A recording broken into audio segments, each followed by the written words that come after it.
I expect all my food to taste brilliant, and it does, because when you roast your own spices, the flavors are so good.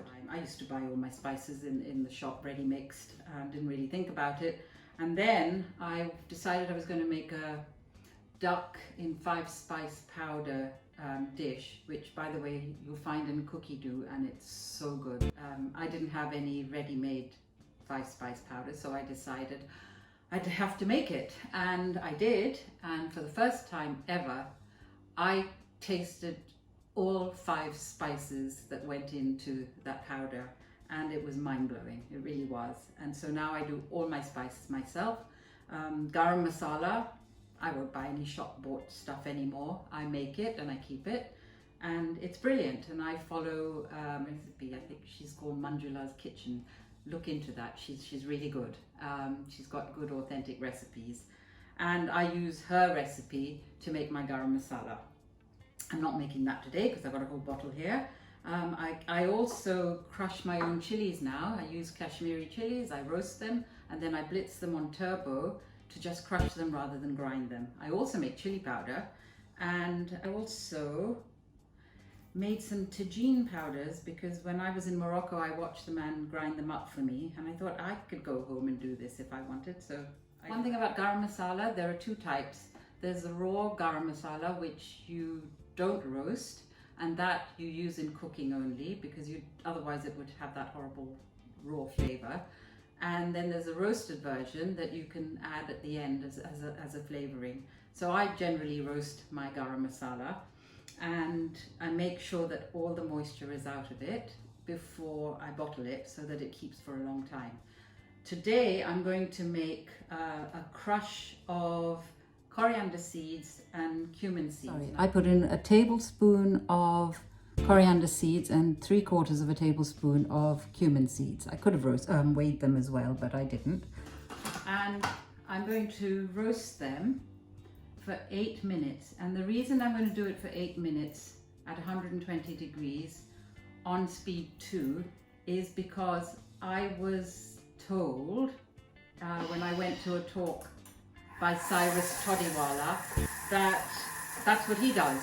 And he's this amazing chef, and he grinds all his roasts and grinds all his spices in the Thermomix, and he said 8 minutes, so I'm doing 8 minutes.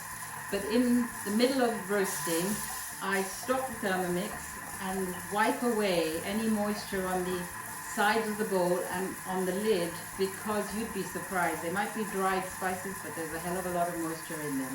So I'm going to leave that to roast for 4 minutes and then come back. Right, so 4 minutes are up, and I'm going to take off the lid and wipe the inside and the sides of the bowl. Actually, there's not that much moisture in this lot, which is good, but there still is some. I'm going to put it back. It smells fabulous, by the way. And I'm going to put it back on for another 4 minutes. So I'm going to turn it to speed 2.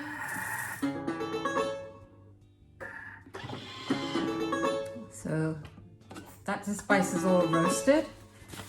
Again, just wipe away. If you could smell them, you'd love it. Okay, that's them all roasted now. Just in case you haven't seen where the turbo function is, I have got a video on it. You slide across to the swipe across to the left, and you see the 3rd circle there is turbo. As soon as you click it, the arms of the Thermomix lock, and you have 3 settings, as I've said before: half a second, 1 second, and 2 seconds. And what this does is take the Thermomix straight to speed 10, so it's literally not giving it a chance to breathe. And this is great for doing Parmesan cheese, doing breadcrumbs, which I'm actually going to do later on in another video, and I'll show you that. I'm going to do this at 2 seconds. So it's already set for 2 seconds, and I'm going to do several blasts. So it's pre-programmed, and all I have to do is turn the knob. Right, what I'd forgotten is that the turbo function doesn't work unless the temperature is down to 60 degrees. And so I'm having to wait. I took it outside, the bowl, and I swished it about in the cool to bring it down. So I have to wait for it to come down to 60 before I can use it. Right, it's come down to 60 degrees, so we can continue, and all I'm going to do is turn the knob. You can still hear the seeds going.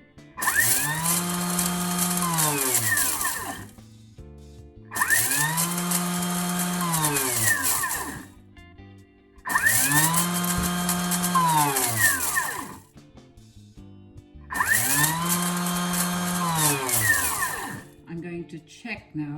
Actually, this is how you come out of turbo. You press the home button and the arms open, and I think I might give it a little bit longer. Swipe to the left, go to turbo. I might do 1 second this time. Don't want it to be too fine.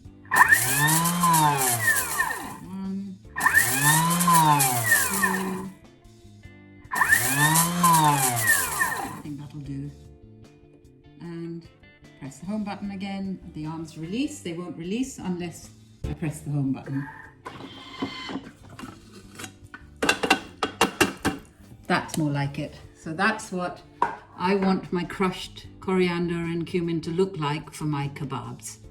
Brilliant function, the turbo function, use it. One thing that I wanted to say was if you need ground spices, then obviously you wouldn't use turbo. You would put them on speed 10 for a minute. That should pretty much get them nice and fine. If it's not fine enough, just add a bit more time till you reach that level of fineness that you're looking for.